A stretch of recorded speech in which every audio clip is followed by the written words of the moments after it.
Welcome to the Coding Success Series on how to become a software engineer, where I can take you from 0 to 60 in becoming a software engineer and ready to take on any project and land that six-figure job.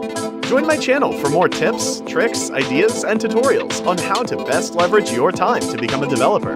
Today, we begin that journey, so let's go.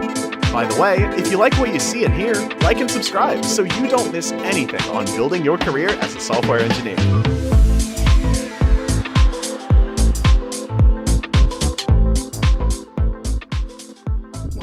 Hey, Carlos here from Coding Success, and I welcome you to these next series of videos where we're going to discuss the solid principles of software engineering. As with all our tutorials, we'll be coding together and building a project.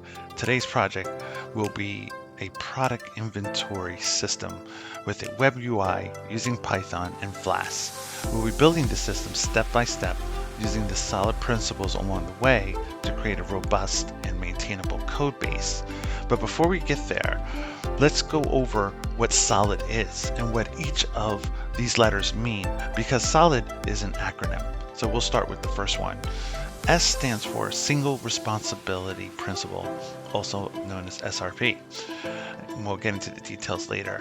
O stands for Open Closed Principle, OCP. L stands for Liskov Substitution Principle, LSP. I stands for Integration Segregation Principle, ISP. And D stands for Dependency Inversion Principle, and of course, DIP. These principles are guidelines for writing code that is easy to understand, maintain, and extend. They help us write code that is flexible, reusable, and easy to test. So we're going to get started in the next video going over the single responsibility principle and starting to build out our product inventory system. So see you there. So stay tuned and be sure to like and subscribe so you can get notified when the video has been posted.